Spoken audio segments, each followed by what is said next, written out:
Hello everyone, welcome back to the channel. Tonight, we bring you breaking news from Gaza, an operation that has shaken the Israeli Defense Forces and sent shockwaves through the entire region. In what military sources are calling one of the deadliest ambushes of the war, Hamas fighters struck an Israeli military convoy deep inside Gaza, completely wiping it out in a matter of minutes. The entire attack, captured on drone and surveillance footage, shows a level of precision and coordination that has stunned observers across the Middle East. According to early reports, the convoy consisted of armored vehicles, supply trucks, and troop carriers moving through the Younis corridor, a key route used by the IDF for logistical operations. What they didn't know was that Hamas fighters had been tracking their movements for hours. Hidden in a maze of tunnels and buildings, the Al-Qassam Brigades waited for the perfect moment to strike. At approximately 3:45 a.m., the first explosion tore through the silence of the night. An improvised explosive device, planted beneath the road, detonated under the lead armored vehicle, disabling it instantly and blocking the rest of the convoy's movement. Within seconds, rockets and anti-tank guided missiles rained down from multiple directions. The Israelis were trapped. Eyewitnesses from nearby neighborhoods reported hearing a deafening series of blasts followed by heavy gunfire. One resident described the scene as a wall of fire lighting up the night sky. Videos released by Hamas show the convoy engulfed in flames, vehicles exploding one after another as militants advanced with small arms fire. Israeli drones tried to provide air cover, but communication systems were reportedly jammed. By the time reinforcements arrived, it was too late. The entire convoy had been neutralized. Military analysts estimate that at least 40 soldiers were killed, with many more wounded or missing in action. Several armored vehicles and transport trucks were completely destroyed. The Al-Qassam Brigades released a statement shortly after the attack, calling it a direct response to Israeli aggression and the ongoing siege on Gaza. The statement warned that this was just the beginning, that every invasion force entering Gaza would face the same fate. In Tel Aviv, the news triggered chaos. Emergency meetings were held in Israel's defense ministry. Prime Minister Benjamin Netanyahu reportedly demanded immediate retaliation, ordering airstrikes across southern Gaza. Within hours, Israeli fighter jets bombed multiple suspected Hamas positions, but civilian casualties were also reported. Hospitals in Khan Younis and Rafah were overwhelmed as rescue workers struggled to pull victims from the rubble. The Israeli military called the ambush a planned act of terror, while Hamas described it as a legitimate act of resistance. This stark contrast once again highlights the deep divide in how both sides view this conflict. One as defense, the other as liberation. Analysts say this ambush marks a turning point in the ongoing war. The level of coordination, the use of advanced weaponry, and the intelligence precision displayed by Hamas show a new phase of resistance warfare. Israeli military officials are now forced to reconsider their tactics, especially ground operations inside Gaza, which have already proven deadly and costly. International reactions poured in within hours.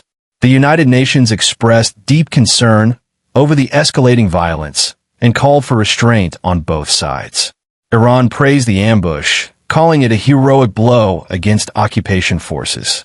Meanwhile, the U.S. State Department condemned the attack, reaffirming Washington's support for Israel's right to defend itself. But inside Israel, anger and fear are growing. Families of the fallen soldiers gathered outside military bases demanding answers. Opposition leaders accused the Netanyahu government of recklessly endangering Israeli troops by pushing deeper into Gaza without adequate intelligence or preparation. Protesters have begun to gather in Tel Aviv, demanding accountability for what they're calling a preventable massacre. In Gaza, the mood is defiant. Crowds took to the streets, chanting in celebration, waving flags of Hamas and Palestine, declaring victory against what they call the occupiers. For many Gazans, this ambush is seen as a moment of pride, proof that despite the devastation, Gaza's resistance remains unbroken. Experts warn that Israel's retaliation could be even more severe in the coming days. Reports indicate that Israel has already moved additional artillery units and tanks toward the border. Drone and jet activity over Gaza has also intensified. Military sources suggest a large-scale ground offensive may be imminent, aimed at dismantling Hamas tunnel networks and command centers. However, Hamas has been preparing for exactly that scenario. Intelligence suggests they've fortified their tunnels, laid new explosive traps, and are using decoy sites to mislead Israeli forces. One Israeli analyst told Channel 12 News, "Every step we take in Gaza is a trap. Every street corner could be an ambush. This latest battle is part of a larger pattern emerging across the Middle East." In Lebanon, Hezbollah continues to exchange fire with Israeli forces along the northern border. In Yemen, the Houthis have threatened to open a southern front against Israel. And in Iraq and Syria, Iran-backed militias are stepping up operations against U.S. bases. The so-called axis of resistance appears to be coordinating more closely than ever before. If this trend continues, analysts warn, Israel could find itself fighting on multiple fronts, something the country hasn't faced in decades. Meanwhile, humanitarian conditions in Gaza continue to deteriorate. Power outages, shortages of food, and a collapsing healthcare system are pushing civilians to the brink. The international community has called for urgent ceasefire talks, but both sides remain entrenched in their positions. As the smoke clears from this latest ambush, questions remain. How did Hamas manage to gather such precise intelligence on Israeli movements? How did they coordinate such a devastating attack under constant surveillance? And most importantly, what will Israel do next? Some military experts believe Israel may shift from large convoys to smaller, more mobile units, relying heavily on drones and airstrikes to minimize ground exposure. Others warn that such strategies will not be enough to counter the growing sophistication of Hamas tactics. For now, the region stands on edge. Each new attack pushes both sides further from diplomacy and closer to an all-out regional war. The echoes of explosions in Gaza are more than just sounds of battle. They are warnings of a storm gathering across the Middle East. As dawn breaks over Gaza, smoke still rises from the destroyed convoy. The charred remains of tanks and trucks lie scattered across the sand, a grim reminder of how deadly this conflict has become. Hamas has declared victory, while Israel vows revenge. And caught between them, millions of civilians praying for an end that never seems to come. This ambush will be remembered as one of the most dramatic and deadly moments of the ongoing Gaza war.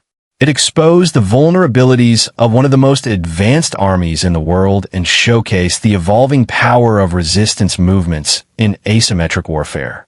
As the world watches and leaders call for restraint, one thing is clear.